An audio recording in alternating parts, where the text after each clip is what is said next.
بسم اللہ الرحمن الرحیم۔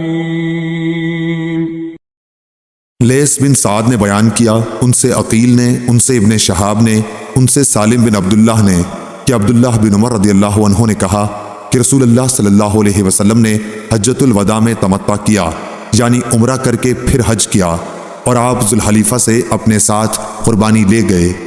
حضرت صلی اللہ علیہ وسلم نے پہلے عمرے کے لیے احرام باندھا، پھر حج کے لیے لبیک پکارا۔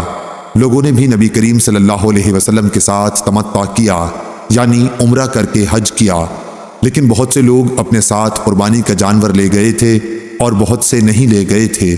جب حضرت صلی اللہ علیہ وسلم مکہ تشریف لائے تو لوگوں سے کہا کہ جو شخص قربانی ساتھ لایا ہو اس کے لیے حج پورا ہونے تک کوئی بھی ایسی چیز حلال نہیں ہو سکتی جسے اس نے اپنے اوپر احرام کی وجہ سے حرام کر لیا ہے، لیکن جن کے ساتھ قربانی نہیں ہے تو وہ بیت اللہ کا طواف کر لیں اور صفا اور مروہ کی سعی کر کے بال ترشوا لیں اور حلال ہو جائیں، پھر حج کے لیے ازسر نو 8ویں ذی الحج کو احرام باندھیں۔ ایسا شخص اگر قربانی نہ پائے تو وہ 3 دن کے روزے حج ہی کے دنوں میں اور 7 دن کے روزے گھر واپس آ کر رکھے۔ جب حضرت صلی اللہ علیہ وسلم مکہ پہنچے تو سب سے پہلے آپ نے طواف کیا، پھر حجر اسود کو بوسہ دیا، 3 چکروں میں آپ نے رمل کیا اور باقی 4 میں معمولی رفتار سے چلے، پھر بیت اللہ کا طواف پورا کر کے مقام ابراہیم کے پاس 2 رکعت نماز پڑھی، سلام پھیر کر آپ صفا پہاڑی کی طرف آئے اور صفا اور مروہ کی سعی بھی 7 چکروں میں پوری کی۔ جن چیزوں کو احرام کی وجہ سے اپنے پر حرام کر لیا تھا ان سے اس وقت تک آپ حلال نہیں ہوئے جب تک حج بھی پورا نہ کر لیا، اور یوم نحر 10ویں ذی الحج میں قربانی کا جانور بھی ذبح نہ کر لیا۔ پھر آپ مکہ واپس آئے اور بیت اللہ کا جب طواف افاضہ کر لیا تو ہر وہ چیز آپ کے لیے حلال ہو گئی جو احرام کی وجہ سے حرام تھی۔ جو لوگ اپنے ساتھ ہدی لے کر گئے تھے انہوں نے بھی اسی طرح کیا جیسے رسول اللہ صلی اللہ علیہ وسلم نے کیا تھا۔ صحیح بخاری حدیث نمبر 1691۔ عروہ سے روایت ہے کہ عائشہ رضی اللہ عنہا نے انہیں نبی کریم صلی اللہ علیہ وسلم کے حج اور عمرہ ایک ساتھ کرنے کی خبر دی، اور لوگوں نے بھی آپ کے ساتھ حج اور عمرہ ایک ساتھ کیا تھا، بالکل اسی طرح جیسے مجھے سالم نے ابن عمر رضی اللہ عنہ سے اور انہوں نے نبی کریم صلی اللہ علیہ وسلم سے خبر دی تھی۔ صحیح بخاری حدیث نمبر 1692۔ حماد نے بیان کیا، ان سے ایوب نے، ان سے نافع نے بیان کیا کہ عبید اللہ بن عبداللہ بن عمر رضی اللہ عنہ نے اپنے والد سے کہا جب وہ حج کے لیے نکل رہے تھے کہ آپ نہ جائیے کیونکہ میرا خیال ہے کہ بدامنی کی وجہ سے آپ کو بیت اللہ تک پہنچنے سے روک دیا جائے گا۔ انہوں نے فرمایا کہ پھر میں بھی وہی کام کروں گا جو ایسے موقع پر رسول اللہ صلی اللہ علیہ وسلم نے کیا تھا۔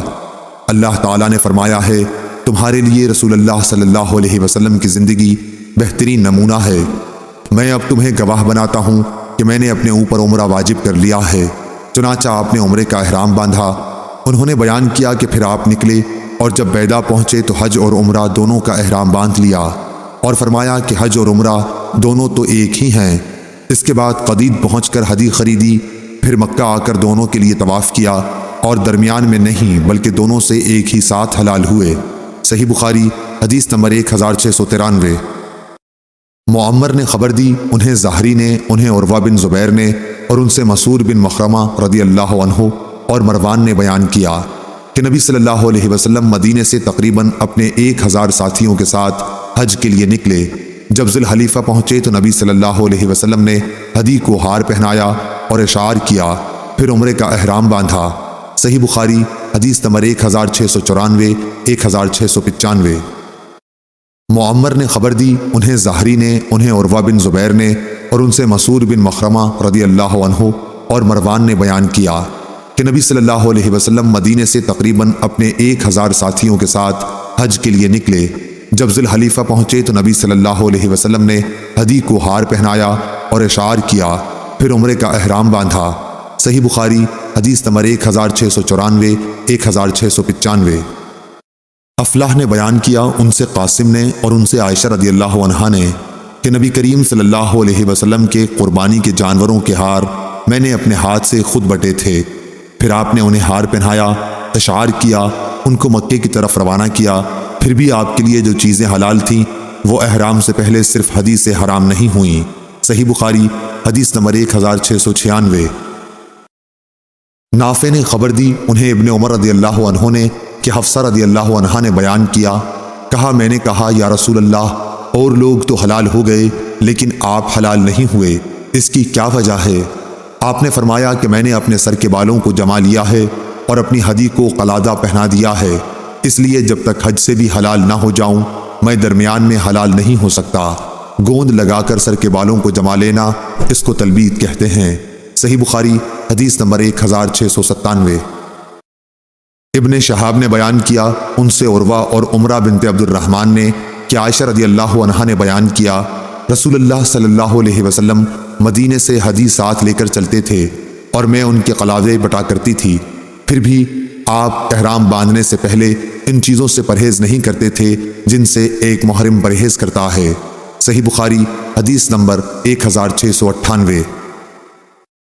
افلاح بن حمید نے بیان کیا ان سے قاسم نے اور ان سے عائشہ رضی اللہ عنہا نے بیان کیا کہ میں نے نبی کریم صلی اللہ علیہ وسلم کی ہدی کے قلادے خود بٹے تھے، پھر آپ نے انہیں اشعار کیا اور ہار پہنایا یا میں نے ہار پہنایا، پھر آپ نے بیت اللہ کے لیے انہیں بھیج دیا اور خود مدینہ میں ٹھہر گئے، لیکن کوئی بھی ایسی چیز آپ کے لیے حرام نہیں ہوئی جو آپ کے لیے حلال تھی۔